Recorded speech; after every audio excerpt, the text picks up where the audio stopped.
Hello నమస్తే అందరికీ. ఈరోజు మంచి రెసిపీతో మీ ముందుకు వచ్చాను. లాస్ట్ వరకు స్కిప్ చేయకుండా చూడండి. ఒక బౌల్ పెట్టుకొని అందులో ఆయిల్ వేసుకొని ఆనియన్ గ్రేవీని వేసుకున్నాను. ఈ గ్రేవీని మొత్తం రెడ్ కలర్ వచ్చేంత వరకు మిక్స్ చేసుకుంటూ మగ్గించుకోవాలి. 3 minutes మగ్గించుకుంటే సరిపోతుంది. అందులో 4 పచ్చిమిర్చిని యాడ్ చేశాను.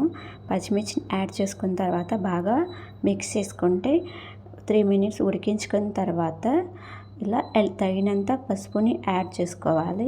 యాడ్ చేసుకున్న తర్వాత బాగా మిక్స్ చేసుకోవాలి.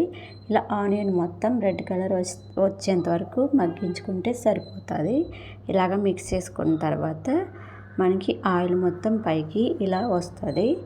ఆనియన్ గ్రేవీ పచ్చివాసన పోయేంత వరకు ఉడికించుకున్న తర్వాత టమోటా గ్రేవీని యాడ్ చేసుకోవాలి. నేనైతే టమోటా గ్రేవీని 1 కప్ తీసుకున్నాను.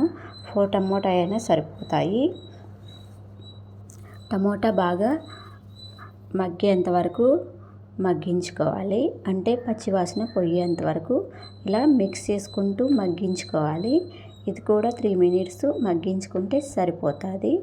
ఆయిల్ మొత్తం పైకి వచ్చేంత వరకు అడుగు అంటకుండా మిక్స్ చేసుకుంటూ ఉడికించుకోవాలి. ఆయిల్లోనే మగ్గించుకోవాలి.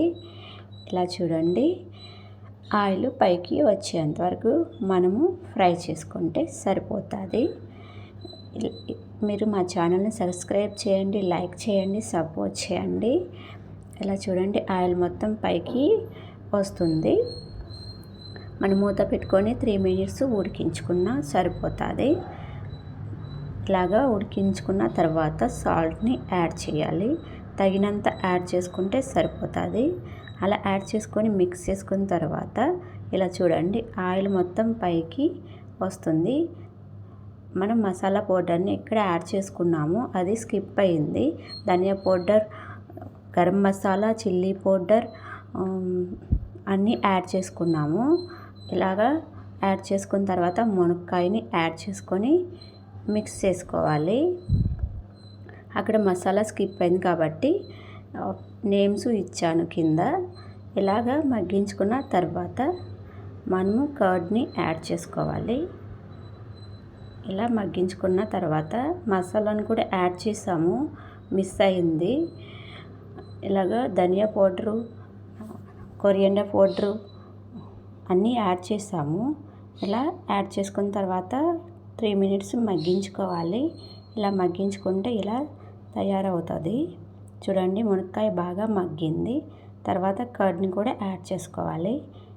సరిపడినంత కర్డ్ని, గడ్డ పెరుగుని యాడ్ చేసుకుంటే సరిపోతుంది.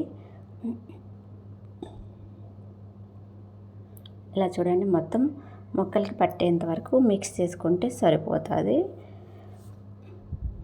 ఇలాగా మిక్స్ చేసుకోవాలి. ఇది కూడా 2 minutes ఆయిల్ పైకి వచ్చేంత వరకు మగ్గించుకోవాలి. ఇలా మగ్గించుకుంటే సరిపోతుంది. చూడండి, ఆయిల్ మంచిగా పైకి వస్తుంది. స్మెల్ కూడా బాగుంది.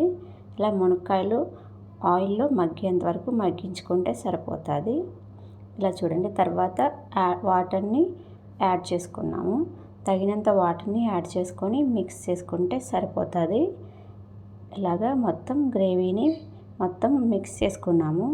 ఇందులో చిల్లీ పౌడర్ని కూడా యాడ్ చేసాము, ధనియా పౌడర్ని కూడా యాడ్ చేసాము, జీరా పౌడర్ని కూడా యాడ్ చేసాము, గరం మసాలాను కూడా యాడ్ చేసుకున్నాము. ఇలాగ మొత్తం కర్డ్ని కూడా యాడ్ చేసుకున్న తర్వాత ఇలా వాటర్ని యాడ్ చేసుకొని తగినంత వాటర్ని యాడ్ చేసుకొని మనం ఉడికించుకోవాలి. ఇలా చూడండి, గ్రేవీ మొత్తం ఉడుకుతుంది. చాలా మంచి కలర్ఫుల్గా ఉంది. ఇలా ఉడికించుకున్న వాటర్ ఇంకా సరిపోలేదు, ఇంకా కొద్దిగా యాడ్ చేసాము. ఇలా వాటర్ని యాడ్ చేసుకున్న తర్వాత బాగా మిక్స్ చేసుకొని 10 minutes మునక్కాయ బాగా ఉడికేంత వరకు, మసాలా పట్టేంత వరకు ఉడికించుకుంటే సరిపోతుంది. మినిమం 10 minutes సరిపోతుంది. ఇలా మధ్య మధ్యలో మూత తీసుకొని కలుపుతూ ఉండాలి. అడుగంటకుండా కలుపుకుంటూ ఉండాలి. అడుగెట్టకుండా ఇలా మిక్స్ చేసుకోవాలి. ఫైనల్గా ఇలా దగ్గర పడింది. ఒక గిన్నెలోనికి తీసుకుంటే సరిపోతుంది. వాటర్ మొత్తం డ్రై అయిపోయి మునక్కాయ బాగా ఉడికింది. ఇప్పుడు ఒక గిన్నెలోనికి తీసుకొని మనం చపాతీలోనికి కానీ రైస్లోనికి తింటే చాలా బాగుంటుంది.